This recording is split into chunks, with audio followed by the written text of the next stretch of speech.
In this podcast episode, Annie Jacobsen, an investigative journalist and author, discusses the terrifying reality of nuclear war in her new book. She highlights the devastating consequences of a nuclear conflict between the United States and Russia, estimating that it could result in the deaths of 5 billion people. The book delves into the minute-by-minute timeline of a nuclear war, from the initial launch to the aftermath of nuclear winter. Jacobsen explains the concept of launch on warning, where the United States would launch nuclear weapons in response to a detected attack before the enemy's missiles reach their targets. This policy gives the president only 6 minutes to make a decision to launch nuclear weapons. Additionally, Jacobsen discusses the concept of sole presidential authority, where the president is the only person authorized to initiate a nuclear war without seeking approval from other officials. Nuclear submarines play a crucial role in the nuclear triad, providing a second strike capability. These submarines are described as hell machines that are undetectable and can launch nuclear missiles within minutes, making them a significant threat in a nuclear conflict. Jacobsen reveals that nuclear submarines can get within a couple of 100 miles of the United States coast, reducing the time it takes for a missile to reach its target. Jacobsen provides insights into the timeline of a nuclear attack, detailing the phases of a missile's journey from launch to impact. She explains that it takes approximately 26 minutes and 40 seconds for a missile to travel from a launch pad in the Soviet Union to the east coast of the United States. The boost phase lasts 5 minutes, followed by the mid-course phase of 20 minutes and the terminal phase of 100 seconds. The United States relies on early warning systems, such as satellites and ground radar, to detect incoming nuclear missiles. Once a launch is detected, the president has a limited time to decide whether to launch a counterattack. The speed and complexity of the decision-making process highlight the gravity of the situation and the immense responsibility placed on the president in such a scenario. Jacobsen discusses the distinction between strategic and tactical nuclear weapons, with tactical warheads designed for battlefield use. The use of tactical nuclear weapons could escalate a conflict and blur the line between conventional and nuclear warfare, posing a significant threat to global security. The potential consequences of crossing this line are explored in the book, emphasizing the need for clear communication and deterrence strategies. Throughout the discussion, Jacobsen emphasizes the importance of communication and understanding in preventing nuclear war. She highlights the critical role of dialogue and transparency in averting a catastrophic conflict and calls for a re-evaluation of nuclear policies and strategies. The book serves as a stark reminder of the destructive power of nuclear weapons and the urgent need to address the risks associated with their proliferation. Jacobsen highlights the role of intelligence agencies in monitoring nuclear capabilities of countries like Russia. She mentions the Federation of American Scientists and their annual nuclear notebook, which tracks the number of warheads and weapon systems. The focus now is on new weapon systems being developed by Russia, which poses a new threat. Jacobsen emphasizes the importance of staying ahead in terms of technology and intelligence to ensure national security. She explains the concept of the nuclear football, a satchel containing the president's orders for launching nuclear weapons. The football is always with the president, ready to be used in case of a nuclear threat. Jacobsen recounts a story shared by former Secret Service Director Lou Merletti about a tense moment in an elevator when the football was questioned by a foreign official. Jacobsen reveals that the United States has 44 Interceptor missiles to defend against incoming nuclear warheads. She discusses the limitations of these interceptors, including a success rate of around 50%. In the case of a North Korean attack, the interceptors may not be sufficient to stop all incoming missiles. The potential threat posed by North Korea's 50 nuclear weapons is a cause for concern, especially given the limited interceptor capabilities. The discussion shifts to the possibility of mistakes, accidents, and false alarms in the nuclear warfare scenario.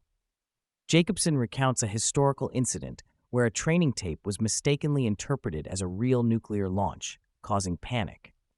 She emphasizes the human element in these high-pressure situations and the potential for errors to occur. The consequences of false alarms can be catastrophic, as seen in past close calls. Jacobsen touches on the classified nuclear war gaming scenarios conducted by the Pentagon. One declassified scenario called Proud Prophet from 1983 revealed that no matter how nuclear war starts, it ultimately leads to Armageddon.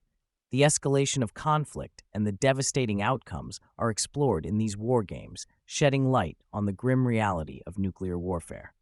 The conversation delves into the risks of communication breakdown during a nuclear crisis.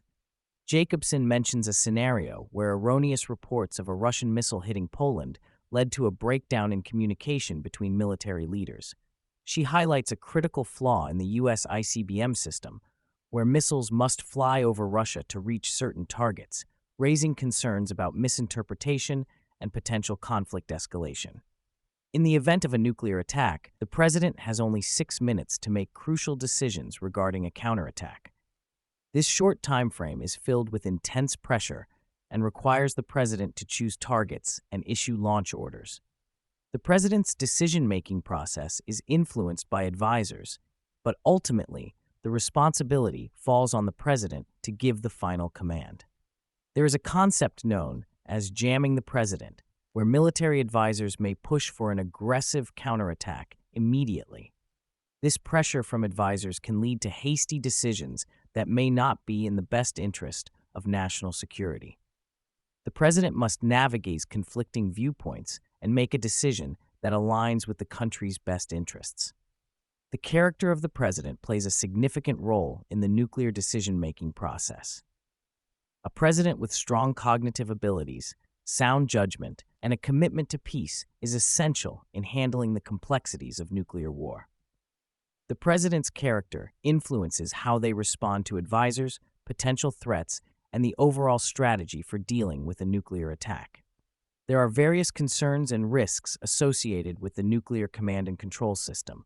Cyber attacks, false signals, errors, and security vulnerabilities pose significant threats to the system's integrity. The potential for chaos and confusion in the aftermath of a nuclear attack raises questions about communication channels, decision-making processes, and the overall ability to respond effectively. Jacobsen also delves into the Russian perspective on nuclear weapons and nuclear war. She highlights the shift in Russian nuclear policy, particularly regarding the decision-making process and the willingness to launch a counterattack without waiting to absorb an initial strike. The paranoia and distrust prevalent in Russian leadership, especially under Putin, contribute to the complexities of nuclear diplomacy and strategic decision-making. The devastating effects of a nuclear attack are described in graphic detail, emphasizing the catastrophic consequences for humanity. The destruction caused by a nuclear explosion, including the immediate impact on infrastructure, casualties, and long-term radiation poisoning, paints a grim picture of the aftermath of a nuclear war. The breakdown of societal systems and the fight for survival in a post-apocalyptic world further underscore the horrors of nuclear conflict. In the aftermath of a nuclear attack, survivors are left to fend for themselves, facing challenges such as scarcity of food and water, radiation exposure, and the breakdown of essential services.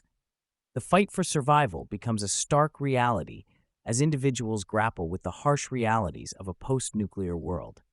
The scenario paints a bleak picture of the consequences of nuclear war and the challenges of rebuilding society in its aftermath. Jacobsen delves into the potential aftermath of a nuclear war, drawing insights from her conversations with experts like Craig Fugate, the former FEMA director. Fugate emphasized the catastrophic consequences of a nuclear strike, highlighting the lack of population protection in such a scenario. Jacobsen delves into the long-term effects of a nuclear war, painting a grim picture of a post-apocalyptic world. She discusses how the Earth would struggle to recover from the devastation caused by nuclear weapons, with ice sheets forming and agriculture failing. The depletion of the ozone layer and the emergence of pathogens and plagues further compound the challenges faced by any surviving humans. The concept of a great filter is introduced, suggesting that other alien civilizations may have faced similar challenges and failed to find a solution, leading to their demise. The discussion shifts to human nature in extreme conditions, with Jacobsen pondering how brutality and survival instincts may manifest in a post-nuclear war world. She reflects on the potential breakdown of societal norms and the rise of violence and desperation as people struggle to survive. She also explores the idea of legacy and what future generations may remember from the devastation caused by a nuclear war. She contemplates the possibility of lessons being forgotten and the cycle of destruction repeating itself if humanity fails to learn from its past mistakes. Jacobsen transitions to a discussion on extrasensory perception (ESP) and psychokinesis, drawing from her book Phenomena: The Secret History of the U.S. Government's Investigations into Extrasensory Perception and Psychokinesis. She delves into the origins of ESP research, which dates back to the aftermath of World War I and the influence of Nazi occult programs. Jacobsen highlights the CIA's interest in ESP and its attempts to harness psychic abilities for intelligence purposes. She explores the concept of the placebo effect and the implications of mind-over-matter phenomena in the realm of espionage and national security. As a journalist, Jacobsen reflects on the importance of trust in her work, particularly when interviewing powerful and influential individuals. She emphasizes the willingness to listen and learn from her sources, who often share personal and sensitive information with her.